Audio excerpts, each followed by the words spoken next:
Thank you for tuning in to the Afternoon Pint Podcast. Our show will start right after these messages from our sponsors. Hey, Matt. We're thinking of selling our home and finding a bigger place. Oh, really? I thought you guys loved where you lived. Oh, we do. Our family is just growing. With pets. A dog, a cat, 2 guinea pigs, a hamster. And you're planning on getting more? Maybe a goat or a crocodile. Well, I have the person for you. Kimmy Najad is an experienced real estate agent who prides herself in finding the perfect home for her clients. We're just browsing now. I'm not sure if we really need a realtor yet. Yeah, no worries. Kimmy can help you with the comparative market analysis to help you determine the value of your home if you're planning on selling, or help you determine the going rate for the neighborhood you're moving into. She can also work at your pace. Awesome. All right, I'll give her a shot. What's her phone number? On Facebook, Kimmy Najad, Exit Realty Metro. Her phone number is 902-880-8429, and her email is kimia@exitmetro.ca. 902-880-8429. Awesome. Thanks. This podcast was brought to you by Dan Lomas. That's LOMAS of lomasfinancial.ca. Are you a small business owner who wants to keep more of your hard-earned profits and pay less taxes to the CRA? Do you want to plan for a comfortable and secure retirement? If your answer is yes, then you need to talk to Dan Lomas at Lomas Financial. Dan Lomas is a financial advisor who has been helping successful entrepreneurs and business owners for over 2.5 decades. He utilizes customized solutions that can help you keep your earnings, dramatically reducing passive income tax. Dan Lomas and his team will help you transition corporate wealth into personal wealth by utilizing customized executive pension plans. Dan will show you how to convert business wealth into personal wealth in a professional manner. Don't let the CRA take more money than they deserve. Don't let your retirement dreams fade away. Contact Dan Lomas today and let him guide you on your path to financial success. Visit Dan Lomas at lomasfinancial.ca or call him direct at 902-209-0855. That's 902-209-0855. Cheers! Cheers! Welcome to the Afternoon Pint. I'm Mike Tobin. And I am Matt Conrad. And who do we have with us today? George Hanna. George Hanna. I own a business, Smart Income Lifestyle Inc. So I help businesses to scale and grow their business using other people's money. And also I help people in their real estate investing, like businesses who wants to go one level up, also to use other people's money to create what we call the Investors Club. So for them, they can grow and scale their portfolio, their real estate portfolio. So you help people that are trying to buy like bigger commercial real estate, Correct. Invest and find investors and find people to go in on deals with to make the deal happen. Correct. That's your job. Correct. I have businesses and real estate investors at the same time, like both to scale their portfolio. Oh, nice. Using private money, like private lending, or investors' money, what we call the OPM or other people's money. This is the focus. Cool. I love the fact of other people's money. Yeah, like not your Beautiful. money, because that's the secret of growing. Like you don't have to have all the money in first place. So you use the other people's money. Like if someone wants to start a business, like all what you need to have is just 20%. Right. Even if you want to start a real estate investing business, all what you need is 20% or 30% of that money, and then the bank will lend you the rest. Right. But at some point you get to you reach the ceiling with the bank. Like your debt ratio is high, and they say, "Oh, we cannot lend you more for this term." Then what you go to private investors' money, like private lending, and those people they have a lot of money, and they don't know where to invest it, and all what they need someone to trust and someone with the experience, so they can put that money for the money to grow and create like the impact or whatever they want to create in any community they want to invest in. Cool. And we'll just stop for a second and introduce the beers on our show, other stars of our show. So you've selected Alexander Keith's, a Nova Scotia classic, right? It is. He was telling me, tell the story that you told me. The story, this month, actually, it marks my 17th year in Halifax in Canada. Cheers, dude. Cheers, yes. Cool, So this is amazing. Yep. Best decision ever in my life, actually. Yeah. So 17 years and Keith? 17, yeah. And my first beer, I tried it in here. It was Keith. And I said, like, I need to try like something local. And they suggested use or try the Alexander Keith.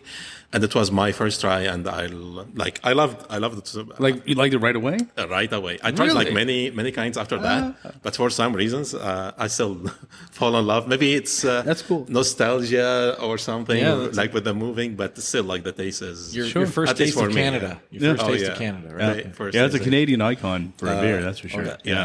That's amazing. Cool. And we went with Garrison, or not Garrison. No, Propeller, Propeller. Sorry. Yeah. That's all good. Yeah, we went to Propeller. So you went with the Galaxy Classic. I picked your beer, right? Yeah, you did, but you knew that I wanted it. Yeah. And I got the Stone Fruit. This is like a beer they only do in the summer. That's really nice. I love it in the summer. So it's a good beer. A little lighter. I think it's like a 5% beer or something. Yeah. Station 6. Thank you so much for letting us come in again on short notice. Exactly. We've been here before. And you guys are always awesome to us. Exactly. So Place is always full and people are always eating. So absolutely. Yeah.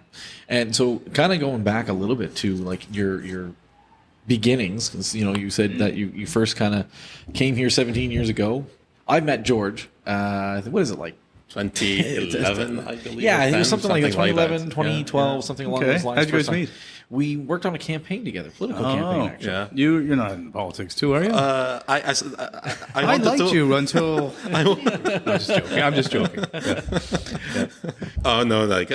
I was involved in politics back in Lebanon, and here I said, all right, let me, because like sometimes I believe like you need to be part of a movement, like movement that make decisions. If you want to make an impact or change, or instead of just like talking about it like by yourself, like why you don't join a movement and then make that change from within. For sure. So for that reason, I joined one of the campaigns, and this is when I met Matt. Oh, that's cool. So that's how we originally met. And I've been following along. We have each other on social media, and all that stuff, and everything. And then I just recently saw that he's been doing a lot of cool things and been posting about it and everything. And I was like, hey, you know what? He'd be pretty interesting guy to actually talk about. Oh, for sure. He's going. Right. And I mean, look at how Halifax has grown. Yeah. And I mean, that can be very much attributed to other people's money, right? I mean, the nature of your all business. that money is appearing all of a sudden everywhere. Yeah. But you spoke on a few different things about overcoming adversity a little bit, and I'd love for you to talk a little bit about that, the adversity that you overcame. When I came here in Canada, I came for the purpose of continuing my studies. Mm-hmm. So I finished my master's degree back in Lebanon and said I would continue my PhD in here. But while I'm I'm applying and going through the process, I knew or I got like the best advice from a friend of our family. He said, George, it's not about what you know. It's about who you know. Yeah. So he said, take this advice and it will change your life. And this is what I took. Since that time, it was like my first month maybe. Since that time, I put a lot of efforts in connecting with the people. So I was in every single networking event and any business, non-business, any event, I started to be there just to meet people. And that's before you knew what you wanted to do. But anything. Yeah. And at the same time, as I knew, from the first minute I came, I said I'm going to start all over, from the ground zero. So it's not like George that I have a master's degree and I have this experience. I have to start from ground zero and then I build up. So I can count on my past experience to go faster, to reach the goals I want to reach. Mm-hmm. But the first 2 or 3 years, there's nothing I didn't do. So I drive a cab. I did pizza. I went to Wendys on Portland. They were amazing. And my spoken English was too low. And all those people around me, they running. George, come, I will show you this. George, this is how we say it. George, let's do that. Cool. It was amazing. The best experiences in the first 2 years. And then I started to apply for some jobs. And then I knew you cannot be limited just to a job, because if you want to grow, if you want to for me, freedom is a big thing. If literally I want to be free, I want to do things on my own. And this is when I started to also try a couple businesses. So I tried couple, it was what a good philosophy. So go back to that. You can't be limited to just a job. I really love that. Just what you said there, man. Yeah. It's a good philosophy. Correct. Because if you read the book for Robert Kiyosaki, the Poor Dad, Rich Dad. Yes, I had a long time ago. But exactly, So this is what he says. If you are on the employee side, you are highly taxed, and even the government, they try to get your money, like the money out of you first before you get your paycheck, because once you are outside the job, like they have to pay you, so they have to give you EI and they give you all of that. But if you are on the business side, you are now partnering with the government. And once I understood that, I said, all right, I want to get to partner with the government. I don't want to be a burden on. So I started to think about. I still have a job right now. I still work with iSense, but my job is kind of like foundational, like what I do, and then I do my business on the top of that. Because in my job, like now, it's not for money anymore. Like I do my job, I do it for like to help other people. Great organization. Well, just for a second, tell us what you do with iSense. So I'm business counselor for 15 years. Okay. And there, it's been 15 years now, and I'm there just like to help people, like. Just to fast track what all the experiences I went through, the bad experiences, the good experiences, what I have learned. So this is exactly what I share with people. So many hurdles if you come to this country and you don't know anything, and you learn that Canada does everything different, and in some cases we do everything slow. They do things, even you have to understand like sometimes what people are saying and say like, all right, like I know the word, but I know one maybe from multiple. They sometimes local community they use, so lots of learning in the first couple years. It's a huge cultural shift, right? And so language can also be a barrier, but then just cultural differences and things like that can be a huge barrier. So to have people like yourself, I mean, iSense is a really great organization. In a previous company, I used to partner with them a lot. I used to go to iSense a lot to talk about when I do an insurance, home and auto insurance. I arranged for partnerships to get more experience and all that stuff for them. So I used to go to iSense all the time and talk to people for their home and auto insurance stuff. So they do great things for a lot of people and help them kind of adjust to, I would say, a pretty huge change, and right? Leaving your home. Lots of support too. Like iSense cannot do all the work without the support of community. The community is amazing. Like since I came to Canada, like the support I got from the Canadian, it was like tremendous at all levels. Like when I was searching for jobs, when I started my business, even my business, when I started my first business, I didn't speak much English. And all my friends, like from the local community, they started to join. One doing my social media, one doing like the PR, one doing, and all volunteering jobs, just like they wanted to help and wanted to make sure like when someone comes, they become successful. Because when you become successful, I become successful. Right. And when we have more success in the community, everybody, like the whole community, this is how we can elevate the community. That's again a great philosophy, right? It's not it's not beating the other guy all the time. But there is a room for everybody. There's room for everyone. Yeah. Correct. Right. Yeah. Especially you want to make your province the strongest province, or make your region the strongest region. Yeah. You don't need to particularly try to say I need to be the best on the block, right? You know, that's a great point, because also I work with the local business community, non-immigrant, immigrant and non-immigrant, and this is exactly what we do. What they work with NSBI, or do you work with? I work through the Workplace Education Initiative with the Department of Labor. I develop curriculum for them in business development, marketing, and sales. Oh, cool. Okay. So we do that. So everything also I learned in there, and also when people they come from like lots of experiences. I learned from my participants too.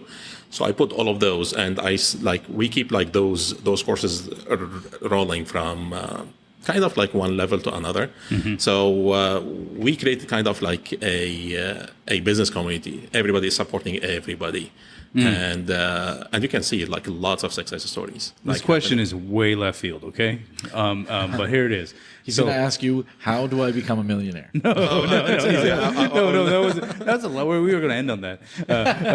For now, though, I just something I thought about. Like, you know, I listen. We've had other folks from other countries who've came to Canada and immigrated successfully here and had, have had a great life.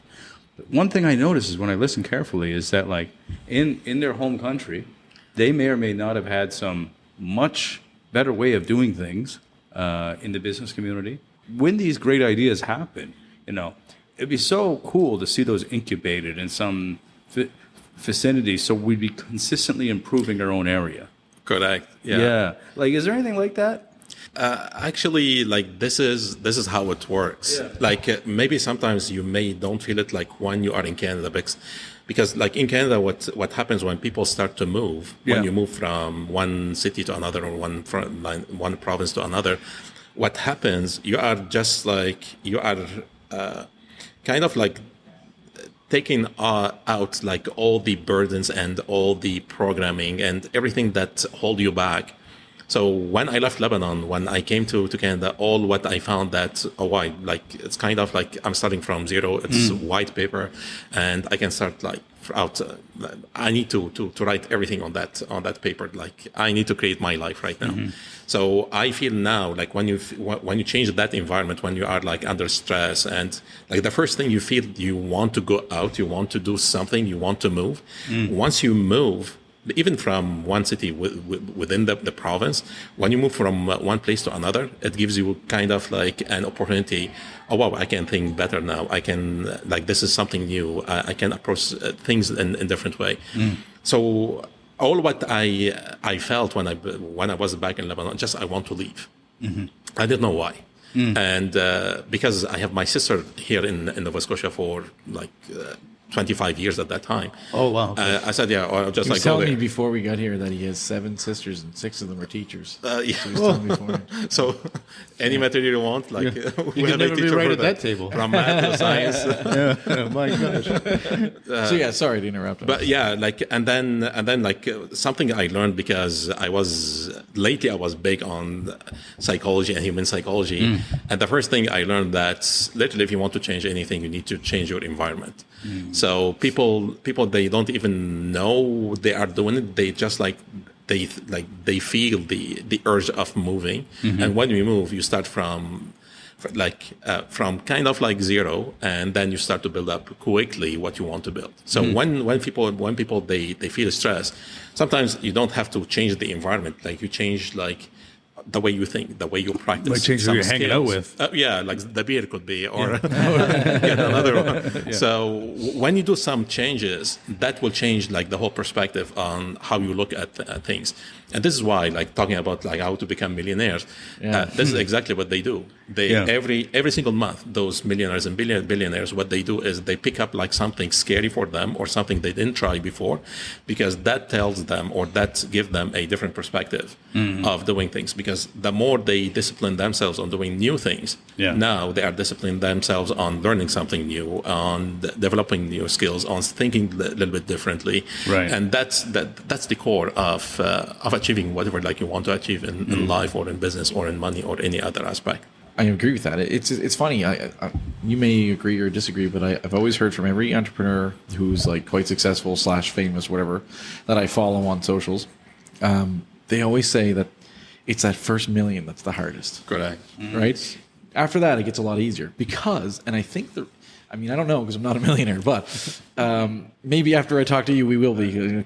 I believe that why that's the case is that once you have achieved that status of like millionaire, you can take more risks. You can try more things because you have a huge safety net to fall back on. It's crazy watching guys like Mark Cuban. You're talking about celebrities, right? Like, dude was like 10. And I like that dude. I don't know. 20 years ago, he's like worth 1.2 million. I don't know. Maybe it's probably more than 20 years ago. I don't really know. But then 10 years after that, he's in worth so many billion. And you're like, what?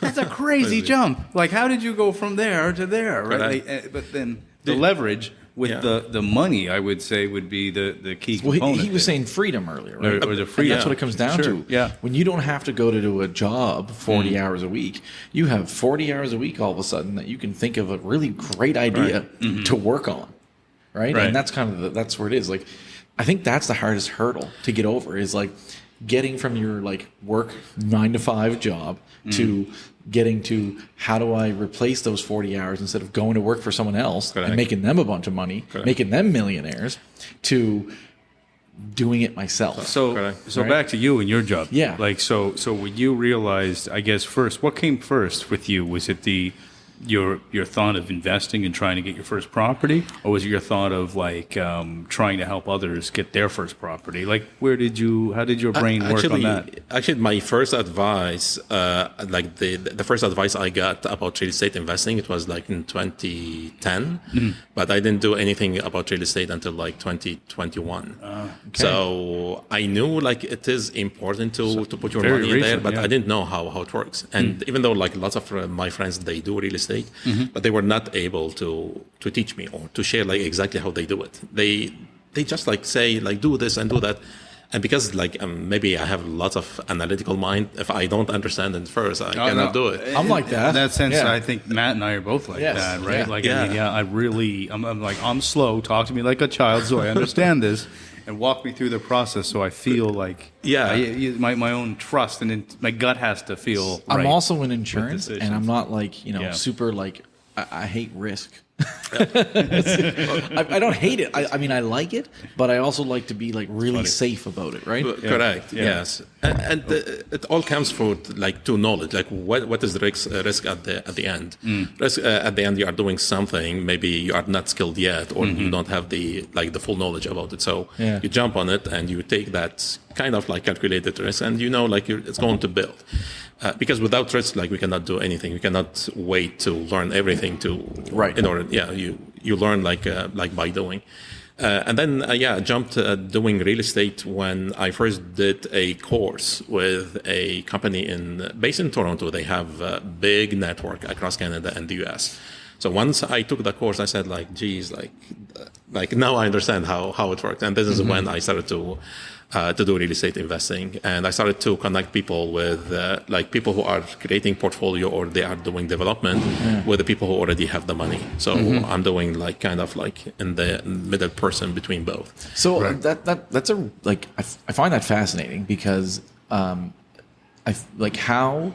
if someone has, say, a significant amount of money that they're willing to invest, how is it that you can get them to part with that money and loop you in where and then not just say, well, I'll just do it myself? Most people this is how the real estate works. So if you are involved in real estate, you should not be involved in everything, and you should not be able to do everything. All what you need to do just like one thing. So I'm good in connecting investors with the portfolio. That's great. Some people, they are good with flipping, doing the actual work. Some people, they are great in analysis of different deals. So what you do is you start to partner with other people who can fulfill what you cannot do.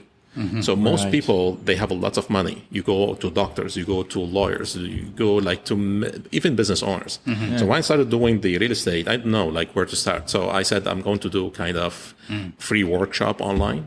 And I posted it online, and 49 people sign up. Wow, 49 people. When was 70 or 75 signed up, 49 showed. When was this? Life. This year? It was December 2022. Okay. Like when I did it. Yep. And I explained what I learned with the people. And after the show, or after that free workshop, 5 people came, and with over $1 million.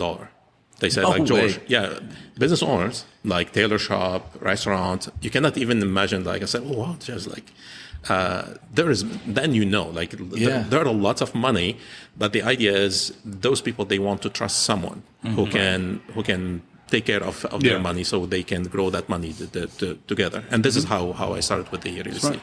So all what you need to do is just get your foot in something that you are good at, even if you don't understand anything with the real estate. If you are good in connecting people, this is what they need.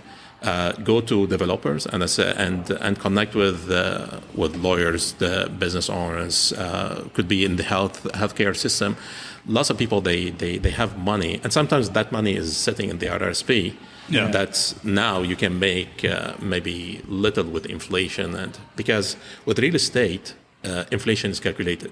Right. When you invest in just retirement account, inflation is not, because once you take your money out, you don't only pay taxes, but also that inflation could impact the purchase ability of it certainly could change your retirement dreams within a couple of years, and that's happened to some people right now. Where in real estate, you can defer that. Yeah. And no, I can't remember, I'm going to probably butcher this quote or whatever, but I heard it before, and I do really like it, but it was advice that someone was saying where they said that invest in real estate, and the question was asked, why? And it's because they're not making any more of it.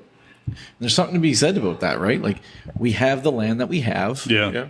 There's only X amount. It's finite, right? It's not anything else. Money, you can constantly make more money, right? We can just print it if we want. I mean, we have a government that's doing that, but but it's just one of those things where you can make as much money as you possibly want to print.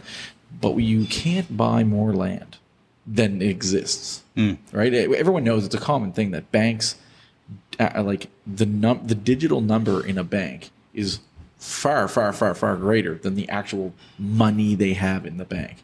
So if you have $10 million in the bank and you go to the bank and say, I want to take all my money out right now, they are going to lose their mind. Right. Because they do not have the cash to do that. They can lend 10 times what they have in the accounts. That's right. So they can basically, like the actual money is like that. That's the difference between this real is estate why and some banks, money, right? Yeah, this is why some banks they tell you we write off the bank fees if you keep like 3,000 or 4,000 in the account. Yeah. Because if you keep 4,000, now they can lend 40,000. That's right. So they're incentivized to have your savings account up a bit or your checkings account up a bit. Yeah. So I find that interesting. But yeah, so buying real estate makes sense. And yeah, I love this idea. I feel I'm a pretty good networker. Maybe I should be doing this. There you go, man. Yeah, go for there it. you go. Yeah. Loop me in. And you can use podcasts are out. Yeah, actually, like you can use the podcast to connect people. Guys, this is our last show. We're just gonna. By the time this airs, we're millionaires. It took us 55 episodes. We finally figured it out. Thank you very much for tuning in. And so you know what though. So one thing following on LinkedIn. You do something that I love, and I think everybody loves. What's that? He does lists. So give me an example here, right? So like as everybody he has. I just joined you today, actually. Thank you for connecting. So he has 5 things you need to know to succeed in real estate industry. Okay. Right. Yeah. Another example is the 6 ways to improve your relationship with money. And he also has like the secret shortcut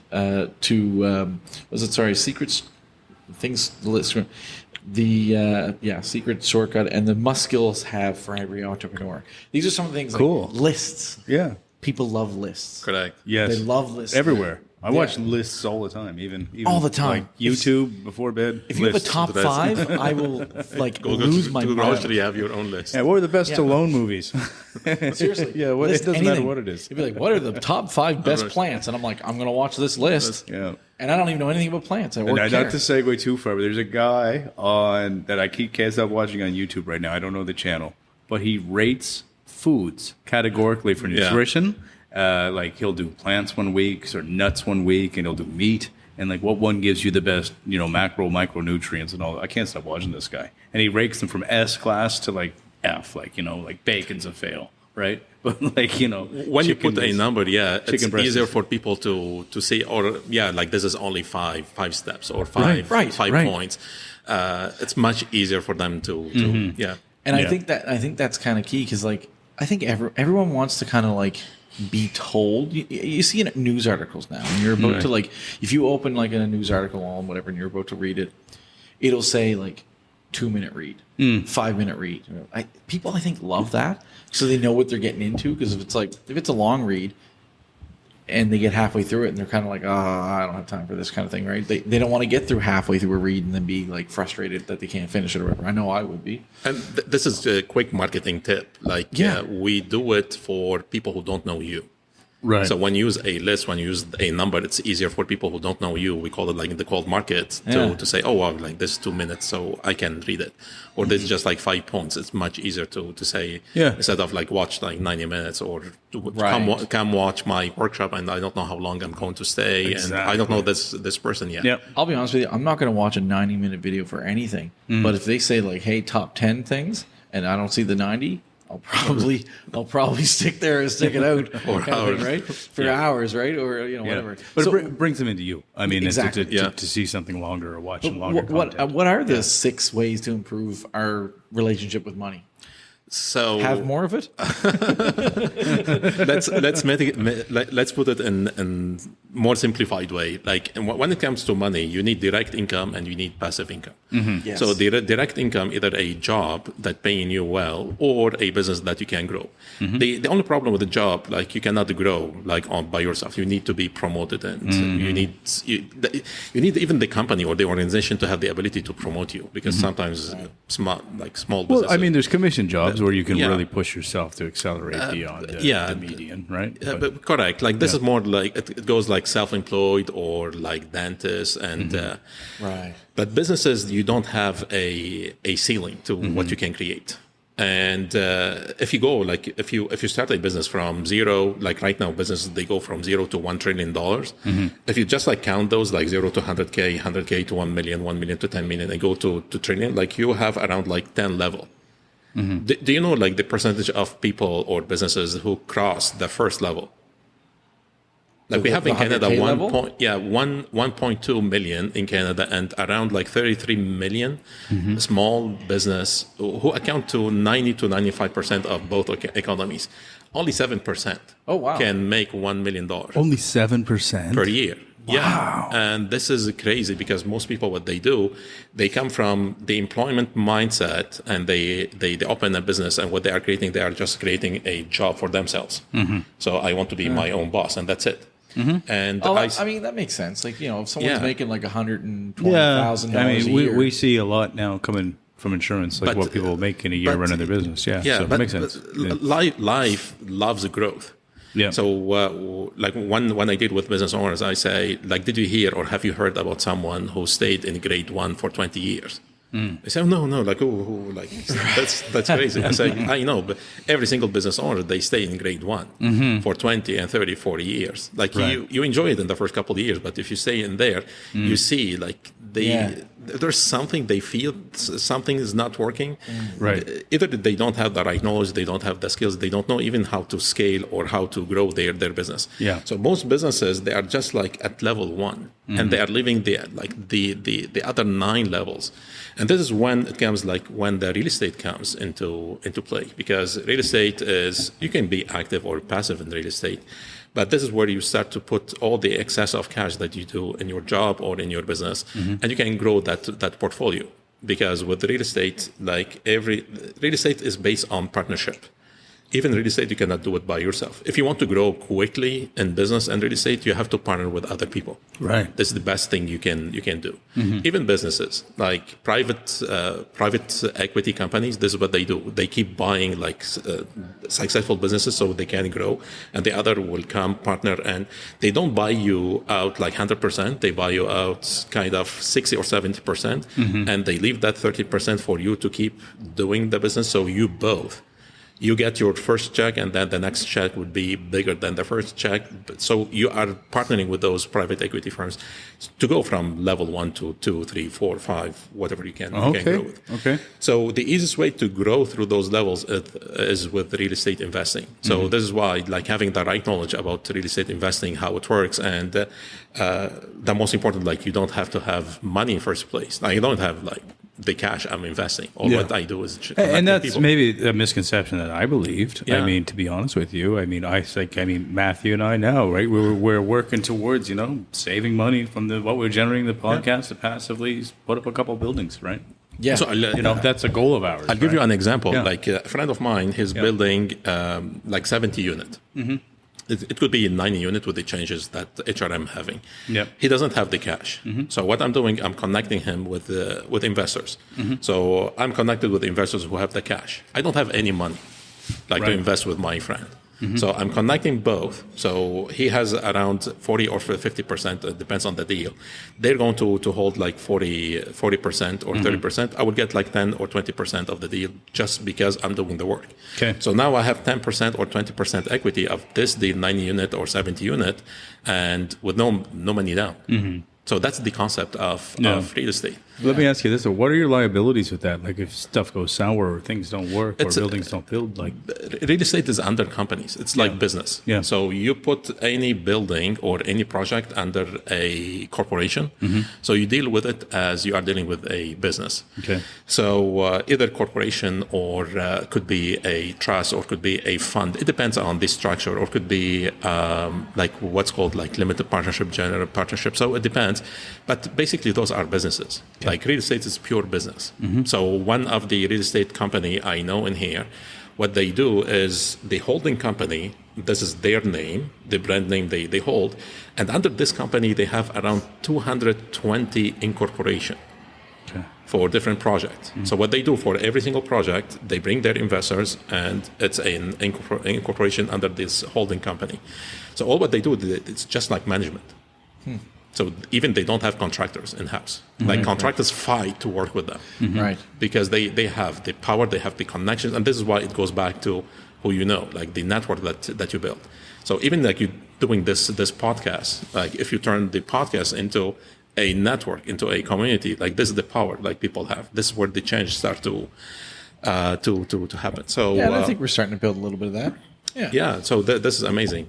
And so yeah, like you need that direct income and you need that passive income, and with both, you can start to go through like those levels. So this is why, just to simplify it, do business, grow that business. Don't stay in grade one in the business. If you have a job, don't stay in grade one in your job. Like work on your skills. Like when you started growing, you see life in different perspective. This is where the joy happens. And when people they feel stressed and depressed, I was like stressed so much in my life. I was depressed. I've been there too. So many. Yeah. So the only refuge I always had is when I started to learn something new, and the most important, not only learning, I started to practice. Yeah. And this is when I started to feel, oh wow, like I'm advancing, I'm growing, and all of a sudden the excitement of possibility, right? Yeah. And I mean, Matt and I through this podcast, you create your own opportunities. It's been a crazy year, right? Like we've been doing this for almost a year now, and then. We're texting each other at 10:30, 11 o'clock at night. Still, I think that's the thing. About the next episode. Talking about Oh, the that's next possibility. When you're passionate about something and something's yours, really opens you up. It doesn't feel like work when you're constantly talking about it, right? Yeah. So if like at 10:30 at night, I'm lying in bed, my wife's sleeping next to me, and he and I are texting each other back and forth. Like, I think we should try this, or we should try to get this guest, or maybe we should write this person. Like, I get it, right? When it's for you. Correct. It doesn't feel like work. Like you honestly don't feel like not a minute of it, right? We try to make every guest work. We try to make every minute work, and we love the diversity of what we're doing now. Like how we get to speak to so many different people, so many different walks of life. It's phenomenal. Yeah, right? Tell the stories, tell the knowledge, and the learning curve. Like when you learn about what they're doing, their culture, their background, what they do things. It's just the learning curve. It could be a book by itself. Yeah, we'd like to write a book someday. So we think we already kind of coined this idea of 100 pints. We'll be at 100 episodes soon enough, and we might just do 100 pints and just words of wisdom within that book from we learn from all of our guests. But, Well, right now it's much easier to write a book and publish publish it on Amazon. You know what? People keep talking about self-publishing. We got to figure this out. Self-publishing is huge. Karen Dean, you told me, she was on. Karen Dean was a previous guest. She's going to be out sometime soon. Yeah, you'll be out after her. Actually. Exactly. So Karen will be coming on. So she'll be on. This episode won't be. And she was talking about self-publishing and how easy it is and how you make more money when you do it and all this other stuff. And like, I'm just like, well, we got to do that. You know, it's not difficult. Like I teach this how you can create your own book or write it and publish it on Amazon in one of my courses, and lots of people they do it. Like there's one person business owner. She did that, or she did that this session like a year ago. And since then, she wrote 2 books and around like 6, like those agendas or. Good for her. And there's people all the time, even when you're fixing your washing machine down in the basement. I'm like, I'm going to fix this myself. I'm not buying a new one. And you go downstairs and you go online. Some dude selling like your solution for $3 on do Amazon. it for life. Yeah. Yeah, it's pretty good. And even we did the first legal draft for our sponsorship for advertisements. I was like, it's going to take me forever, man, to figure out how to write up a sponsorship agreement. Right. Or I could go on Etsy and somebody's done it for $6 and I could pay her and it looks brilliant and I just fix it in a few areas and it's a legal document done. Well, yeah. Right? It's amazing. Actually, I do that on Fiverr. Like every single time I need to learn something new and I don't know it, I go on Fiverr, I say Fiverr.com. I see like who has like best rating, and I say like I don't want to do any work. All what I want is just like 1 hour, and I pay you for that hour. And usually like those people are highly skilled, and the hour is like $50, $35, $60. Yeah, you get the best advice. You learn something very quick like that way. I will say now more than ever, there's like people who are successful seem to be more than ever willing to give advice to help other people be successful, which I think is really cool. Like, there's a guy, entrepreneur I follow, and I asked, like, he had on his socials, like, ask a question, answer a question type of thing, right? And I threw an answer out and someone answered it, and honestly, it helped us, quite honestly, Yes. right? Yeah. And I think that's kind of cool that there's people who are already successful, because there used to, for the longest time, there seemed to be that if you were successful, you try to keep people down, and they thought that was the only way to survive, kind of thing. But it seems to be going. There's a little bit of that, but there's a lot of people trying to help people up. Like I say, if I am the only wealthy people in my city, there's nowhere I can go. There's no restaurant. But if the whole city is wealthy. That's true. That's true. I can go enjoy Everybody's doing well. Lots of activities because everybody can. Can go out. Very true. Yeah. I mean, test with it. Seeing Sail GP here right now is pretty crazy. That's so cool. So cool, man. Wow. Yeah. That's a very high class sport that we've never seen in Canada before. Right? That's pretty cool. I was reading about the results and everything, and Canada finished 6th or something like that. So it looks like they capsized or something like that on one. Yeah, did you watch that video where they're hanging on the side? Crazy. Anyway, apparently they signed a 3-year deal, so hopefully they keep coming back. Because I think it's a really cool event. I mean, I knew nothing about sailing before, and I still know nothing about sailing. Yeah. But I you know what? I'm a firm believer that we need more entertainment here. We need more cool things like that, because we want doctors to come here. We want professionals to come here. We want money to invest in here. And the only way people are going to come here and invest in here, whether it be with their skills or their dollars, is if we have cool things going on here. Correct. Crazy fun city, right? Yeah. And those events, they make the city known too. Exactly. To the world. Absolutely. 100%, right? Yeah. Amazing. So I that's why during COVID I was not for a stadium, but now I'm kind of no, we need to get a stadium here because we need some entertainment here. If we're gonna lure doctors here, what are they gonna do on their off time? How are we gonna entertain them? Go back to the hospital then. Right. Yeah. Right. Yeah. Right now they're working so hard they have no time. There's not enough of them to get out. There's not enough of them. They work their butts off. Right? When we have enough of them that they have some downtime, what are they going to do? Exactly. Right? Yeah. So, we want to get to a point where our doctors can have some downtime, where we have enough. Where it's like some other countries where I mean, right now North America is having that problem as a whole. It's not just Nova Scotia, but exactly. Still, wow, right? Yeah. Crazy. It's great to see that the big change in healthcare and removing red tapes and things like that. Yeah. It's getting. I think it's. I mean, all this struggle will probably end up with a positive result, right? And I hope people in the healthcare profession get treated better. I really do. I mean, my partner, she's a nurse, right? Yeah. And I mean, just see how hard she works is amazing, right? It's amazing, hard work. And it's not just her. I mean, I have friends that are paramedics, right? Crazy job. I couldn't do it. I remember when he was getting into school, he was about 20, and we were really close friends. We're still good friends. But when he was doing it, he wanted me to do it so bad. Thank God I said no. I was scared of blood. It's easy when I was more scared of puke than blood, actually, probably. But it was just something about it seemed, no, I couldn't do it, Once you experience it for the first time, it becomes you probably get more much easier. But I was frightened to death of it, so thank goodness. Yeah, but as hard as he works, it's crazy. Yeah. So this episode is going to be coming out after this, but George is going to be speaking at Social Media Day. Oh, cool. Yeah. Is that the Disrupt event or is that no? Disrupt already happened. Oh, Disrupt happened last weekend. I saw that. Yeah. Social Media Day. Social Media Day. Cool. Yeah. Well, certainly. I hope people tuned into that, and I hope people tune into you. I just wanted to throw out there that we officially have had 3 or 4 people who are participating in Social Media Day on our podcast. It wasn't on purpose. No, it wasn't on purpose. No, we just happened to kind of bump in. Yeah. I mean, because Keontae was Keontae. So we have Keontae, we have George, we have Karen, and we have Shelley. Oh yes, yeah. The 4 of them are going to be on there. They're all awesome people in their own right. Absolutely. So it's going to be a big event then. So it's going to be a big event. Yeah, and congratulations. Listen to our podcast, obviously, because that'll be the follow-up to your Social Media Day. There you go. Yeah. So George, question for you here. Are you looking for maybe 2 apprentices?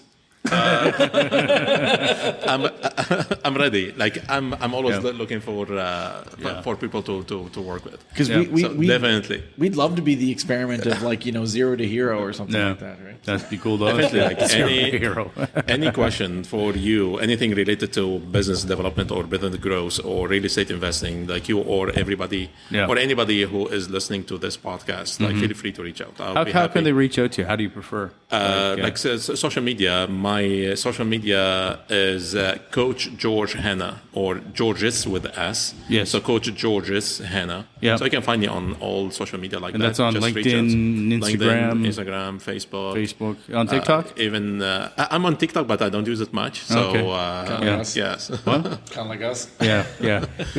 We don't know if TikTok's going to stay or go because what's happening in America right now. Canada will probably follow suit, right? So gosh, you don't know. We'll see. Yeah. So I mean, honestly, thank you very much. Yeah. If anyone's interested in investing in real estate, call George. But if anyone's interested in investing in podcasting, call us. Help me either way. Either way, you know what? It'd be good either way. This is really fun. Digital asset versus like real. That's right. Real estate assets. That works. So we're always on the cheers, my friend. Thank you so much, George. Thank you very much. You're welcome back to come chat to us anytime. You got some new information. Definitely, I will come back. Please come back and share. Cheers.